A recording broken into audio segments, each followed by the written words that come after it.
बाद आप सभी का बहुत स्वागत है सी न्यूज़ भारत में। नमस्कार, मैं हूं रत्ना। पश्चिम बंगाल की राजनीति हमेशा से देश की सबसे दिलचस्प और तीखी राजनीतिक लड़ाइयों में रही है। कभी वामपंथ का गढ़ रहा ये राज्य पिछले एक दशक से ममता बनर्जी और तृणमूल कांग्रेस के मजबूत नियंत्रण में है, लेकिन अब सियासी हवा में बदलाव की चर्चा तेज हो गई है। आज हम बात करेंगे पश्चिम बंगाल की उस राजनीति के उस बदलते समीकरण की जिसने सियासी गलियारों में हलचल तेज कर दी है। क्या वाकई बंगाल में सत्ता परिवर्तन की आहट है या ये सिर्फ एक राजनीतिक नैरेटिव है? एक तरफ भारतीय जनता पार्टी लगातार अपनी पकड़ मजबूत करने की कोशिश में है, तो दूसरी तरफ ममता बनर्जी का किला अभी भी काफी मजबूत माना जाता है। मछली भोज से लेकर सांस्कृतिक कनेक्ट, बूथ लेवल मैनेजमेंट से लेकर अमित शाह की नई रणनीति और एसआईआर जैसे मुद्दों तक बीजेपी ने कई बड़े दांव खेले हैं। लेकिन सवाल यही है, क्या ये दांव जीत में बदलेंगे?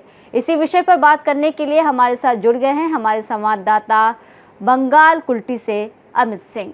अमित जी, क्या वाकई भारतीय जनता पार्टी बंगाल में सरकार बनाने की स्थिति में है या सिर्फ ये माहौल बनाया जा रहा है? नहीं मैम, ऐसा नहीं है। जनता पार्टी का जो रिपोर्ट है, ग्राउंड रिपोर्ट है, जनता पार्टी सरकार बनाने के पक्ष में है। अच्छा। इस बार पब्लिक भी जो है वो साइलेंट यहाँ पे है। तो साइलेंट होने के कारण क्या है कि मतलब पब्लिक खुल के नहीं बोल पा रहे हैं कि हम टीएमसी का सपोर्ट कर रहे हैं, लेकिन पब्लिक साइलेंटली वोट बीजेपी को दे रहे हैं। अच्छा, तो कहीं ना कहीं पब्लिक जो है वो बोल नहीं पा रही है, लेकिन समर्थन जो है वो बीजेपी को है, ऐसा आपका कहना है? क्या कारण है आपको लग रहा है कि जहां पर पूरा ये चुनावी माहौल है वहां पर पब्लिक तो अपने जो लीडर्स होते हैं उनको खुल के सपोर्ट करती है, लेकिन साइलेंट वोटर्स, साइलेंट पब्लिक जो समर्थन की बात कर रहे हैं, ये आप क्यों कह रहे हैं? क्योंकि अगर वो किसी का समर्थन कर रहे हैं तो वो सामने आकर के भी कर सकते हैं। अगर उन्हें बीजेपी पसंद है या बीजेपी का काम देखा है या बीजेपी को मौका देना चाह रहे हैं तो इसमें गलत क्या है? अमित जी, ये बात है मैम कि जब भी यहाँ शासन रहा है, चाहे 2000 मतलब आप समझिए 11 का चुनाव हो, चाहे 21 का चुनाव, जब भी चुनाव हुआ है, पब्लिक एक पार्टी पार्टिकुलर किसी पार्टी की तरफ से मतलब वो खुलेआम बोल चर्चा में रहा है। पब्लिक ये बताए हैं, पब्लिक ने ये बताना भी चाहा पब्लिक कि हम इस पार्टी का सपोर्ट करें, इस पार्टी में ये अच्छाइयाँ हैं। और पिछले चुनाव था 26, पिछले चुनाव जो 2021 का हुआ है, उसमें ये पब्लिक खुद मतलब ये बता रही थी कि नहीं, हम लोग टीएमसी को पसंद कर रहे हैं, टीएमसी का मतलब हम लोग रहेंगे, टीएमसी हम लोग, दीदी हमारा सम्मान करती है। लेकिन इस बार का जो माहौल है वो पब्लिक बिल्कुल साइलेंट है, कुछ बोलना नहीं चाह रही। और ये दिखा गया है, जब भी लेफ्ट का शासन था उस वक्त दिखा गया कि पब्लिक साइलेंट है। पब्लिक वोट अगर कहीं और कर रही है, वोट परसेंटेज बढ़ जा रहा है, तो वहाँ सत्ता परिवर्तन हो गया है। अच्छा। हमेशा लेफ्ट के समय भी हुआ, सीपीएम के समय भी हुआ। अभी इस बार भी जो वोटिंग परसेंटेज है बहुत 92-93% गया है। पहले चरण 92 और सेकंड चरण में 93% तक चला गया। फर्स्ट फेज में 92 है, सेकंड फेज में 93% तक गया है। ना बताए, अगर आपको दीदी अच्छी लगती तो आप उनके बारे में बताते, या टीएमसी के नेता आपके अच्छे लगते तो आप उनके बारे में सपोर्ट में रहते, आप उनके बारे में खुद से तारीफ करते। लेकिन पब्लिक ऐसा कर नहीं रही है, बोलने से भाग रही है। नहीं, अगर आप माइक लाए कुछ पूछोगे उनसे कि दीदी तो नहीं, हमें कुछ नहीं बोलना है। ये पब्लिक का दिखा। आप अगर सपोर्ट करते आप बोलते, सपोर्ट नहीं कर रहे हैं। अगर आपका क्या है परिवर्तन करने का, ये मतलब उनके अंदर मन में भावना आ गया कि हमको परिवर्तन करना है, इस लग रहा है।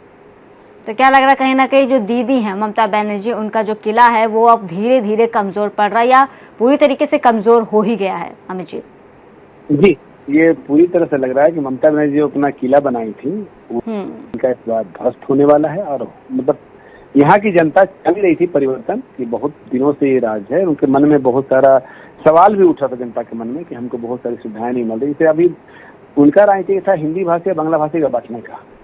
दीदी का दिखा गया है, उनका एक पॉलिटिकल इशू रहा है। बंगाली हिंदी भाषियों को बैरागी वो कहती है ताकि बाहर से आए वो लोग, ये नाराजगी है। प्लस बंगालियों को भी वो मतलब बांटने का काम किया। तो ये सभी समझ रहे हैं कि हमको बांट के राजनीति कर रही है, तो इसलिए पब्लिक उसमें इस बार भाजपा की ओर मतलब रुझान में है। यहाँ पे जो चाणक्य जिन्हें कहा जाता है, अमित शाह, जिनको धुरंधर माना जाता है राजनीति का, क्या लगता है कि जो इनकी नई माइक्रो मैनेजमेंट है, वो जो रणनीति है वो पश्चिम बंगाल में एक गेम चेंजर साबित होगी? हालांकि जैसा कि आपने वहाँ के बारे में बताया, तो कहीं ना कहीं असर तो जरूर दिख रहा है इसका।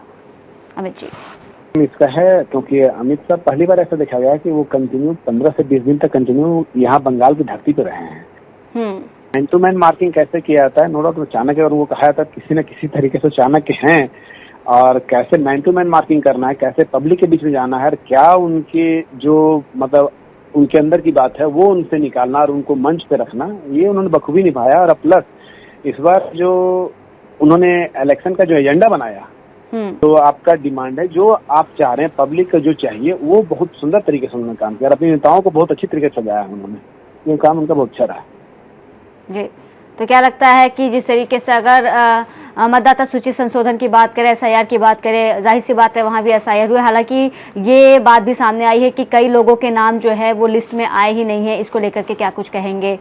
लिस्ट में नाम नहीं आए हैं और इसका फ़ायदा जो है वो किसको मिलेगा, क्योंकि एसआईआर बहुत बड़ा यहाँ पे रोल प्ले करता है।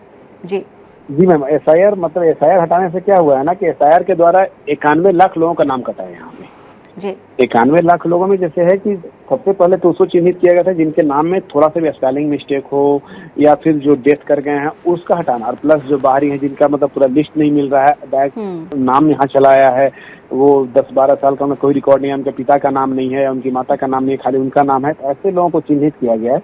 इसमें बहुत सारे जो मतलब बाहरी लोग आए थे उनको चिन्हित करके काटा गया है, जिसमें बहुत ज्यादा इफेक्टेड रहा है मैम, ये समझिए मुर्शिदाबाद, उत्तर 24 परगना और ये मुस्लिम, ये ज्यादा इफेक्टेड रहा है। बाकी लोग कटे हैं लेकिन इफेक्ट मतलब इस सब जिलों पे ज्यादा पड़ा है। अच्छा, कहा गया बाहर से घुसपैठियां हैं, उन लोगों का नाम ज्यादा कटा है। और उसमें क्या हुआ कि जो बंगला भाषी हैं उनका थोड़ा स्पेलिंग मिस्टेक है या डेथ कर गए हैं, उनका नाम सूची से बाहर कर दिया गया है, तो ज्यादा इफेक्टेड नहीं मतलब इनका रहा एफआईआर से। मुद्दा एक विशेष कम्युनिटी है, मतलब वो टारगेट नहीं किया गया है, बाहरी आए हैं वो टारगेटेड हो गए हैं, तो जो बाहर से आए वो यहाँ वो इफेक्ट नहीं डाल रहा है उतना। जी, एक मछली भोज की भी बात कही जा रही है, इसका जो सांस्कृतिक कनेक्ट जो कहते हैं वो भी दिखाया जा रहा है। क्या लगता है कि इससे बीजेपी की जो बाहरी पार्टी वाली जो छवि है वो बदलेगी? क्योंकि जैसे जैसे पश्चिम बंगाल में ये जो चुनाव हुए थे, मछली भोज का भी हमने देखा, बीजेपी के कई बड़े नेता हैं जो वो मछली खाते हुए दिखाई दिए। क्या लगता है ये या रणनीति का एक हिस्सा रहा है या क्या है ये? नहीं, ये क्या है, टीएमसी की तरफ से ये मतलब आरोप लगाया गया था कि सरकार बनती है तो ये बाहरी पार्टी है, प्लस ये हिंदुओं की पार्टी, ऐसा कुछ कहा जाता है, जबकि ऐसा बिल्कुल नहीं है। जब भी बात होती है तो 144 करोड़ की बात होती है, ले रहे हैं जो यहाँ के हैं, तो इसको दीदी एक प्रोपगंडा बनाई है जो कि मतलब आपका खाने पीने का है, मछली वो नहीं करेंगे, वो धर्म की बात करेगा, ये नहीं खाएंगे, इसीलिए सारे भाजपा नेता क्या किए, बोले बिल्कुल ये ट्रेंड नहीं, जिस राज्य का जो ट्रेंड है पसंद करते हैं, मांसाहारी पसंद करते हैं, जिस तरह से पूजा करना था दूसरा से, इसी ट्रेंड को उन्होंने दिखाया, मछली खाए मांस खाए, वो दिखाया कि नहीं हम लोग ये बिल्कुल इसको कम नहीं करेंगे।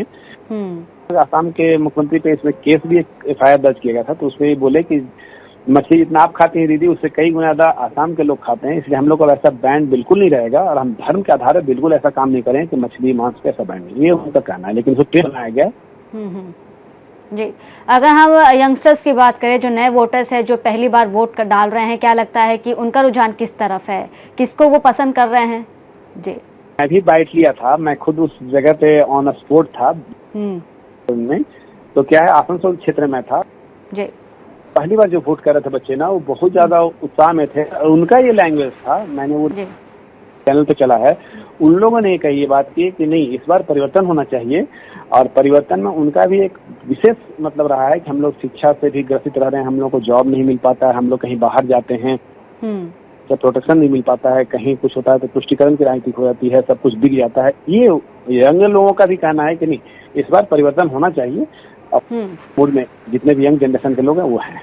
जी, तो क्या लगता है कि बीजेपी जब भी उतरती है मैदान में, वो अपनी रणनीति के साथ साथ अपने चेहरे पर भी बहुत ज़्यादा फोकस करती है। इस वक्त चेहरा तो कुछ अभी साफ नहीं नज़र आ रहा है, रणनीति हालांकि देखी जा रही है, तो क्या लगता है कि रणनीति काफ़ी रहेगी या चेहरे की भी आवश्यकता पड़ सकती है बीजेपी को? अमित जी, जिस राज्य में बीजेपी चुनाव लड़ती है वहाँ पे किसी न किसी चेहरे को हाई करती किया उन्होंने, सिर्फ बंगाल की अस्मिता की लड़ाई लड़ी है, बंगाल का जो कल्चर है उसका लड़ाई लड़ा है उन्होंने, और रिश्ता है और बंगाल जो शुरू से देश का नेतृत्व करते आया है, ये सब बात उन्होंने ज्यादा जोर दिया है।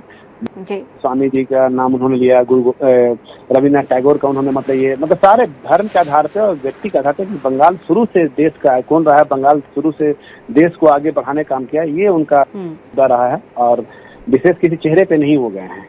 जी जी, तो क्या लगता है कि आखिर बंगाल में जो ये सत्ता परिवर्तन की बात कही जा रही है, हालांकि कहीं ना कहीं जो रिजल्ट्स है, परिणाम में हम देख रहे हैं कि क्या हो सकते हैं, क्या लगता है कि कितनी इसकी संभावना है वास्तविक संभावना की बात करें अगर? संभावना मैम, जैसे एग्जिट पोल का रिपोर्ट अगर आता है, आप देखते हैं तो 4-5 जो मतलब देश के सारे रिनॉल्ड जो कंपनीज हैं जो एग्जिट पोल में है, जैसे पी मार्क है, मैट्रिज है, पॉल डायरी है, चाणक्य है, इन लोग जो एग्जिट पोल निकाले, प्लस हम लोग भी कुछ ग्राउंड रिपोर्ट यहाँ पे लिए थे, तो उसमें बीजेपी के मैंडेट मिलने की पूरी तरह संभावना है। जी, तो ये पूरी तरीके से बदलाव की आहट है कहा जा सकता है, लेकिन सवाल ये भी उठता है कि यह सच में बदलाव की आहट है या सिर्फ एक हमेशा की तरह सियासी नैरेटिव है? अमित जी। नहीं मैम, इस बार मतलब सच्चाई दिख रही है। अब तो ये चीज है कि बैलेट बॉक्स खुलने पे बहुत सारा चीज दिखता है कि जो दिखता है वो होता नहीं है, लेकिन जितने बातें कही गई हैं उसमें दिख रहा है कि बदलाव है, लेकिन बैलेट बॉक्स खुले और उस वक्त कुछ और दिख जाए तो लेकिन ये परिवर्तन की लहर दिख रही है सब जगह। सभी लोगों की इच्छा परिवर्तन होना चाहिए। लोग खुल के नहीं बोल रहे हैं, लेकिन उनके दिल में है। वहाँ बंगाली वर्जन के लोग मैंने, यानी कि साइलेंट सपोर्टर्स जो है वो मेजोरिटी जो है वो बीजेपी के हैं, साइलेंट सपोर्टर्स हैं, लेकिन जी मैम, जी जी साइलेंट सपोर्टर्स हैं, मतलब खुल के नहीं जी, साइलेंट जी जो हैं सपोर्टर्स जी, मतलब खुल क्यों बीजेपी को सपोर्ट कर रहे हैं। जी बिल्कुल, वो सामने बोल नहीं पा रहे हैं। वो बिल्कुल चाह रहे हैं कि जो अब बंगाल की जो सत्ता है उसमें बिल्कुल ये परिवर्तन आए, और युवा जो हैं वो भी चाह रहे हैं कि अब कुछ नया देखने को मिले, क्योंकि जैसा कि आपने बताया कि बहुत कुछ नेगेटिव होता है, राजनीति होती है, और कहीं ना कहीं अब वो चाहते हैं कि बंगाल का सीएम दीदी ना हो, कोई और हो। अमित जी। जी, ये बिल्कुल ये सही आपने कहा कि बंगाल में लोगों की इच्छा है कि अब दीदी पास 15 साल हम लोग दिया है, तो इस बार ट्राई करके देखते हैं वो क्या करता है बंगाल। जी बहुत बहुत धन्यवाद तमाम जानकारियां साझा करने के लिए हमारे साथ अमित जी। तो बंगाल की इस सियासी तस्वीर में कई रंग नजर आते हैं। एक तरफ भारतीय जनता पार्टी के आक्रामक दाव और नई रणनीतियां, तो दूसरी तरफ ममता बनर्जी यानी दीदी और तृणमूल कांग्रेस का मजबूत जमीनी किला।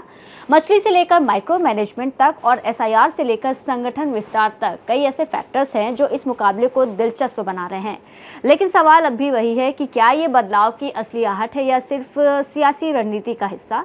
फैसला आखिरकार जनता के हाथ में है, और 2026 का चुनाव ही बताएगा कि बंगाल की राजनीति किस दिशा में जाएगी। फिलहाल इस खास रिपोर्ट में इतना ही। देश और दुनिया की तमाम बड़ी खबरों के लिए आप देखते रहिए सी न्यूज़ भारत।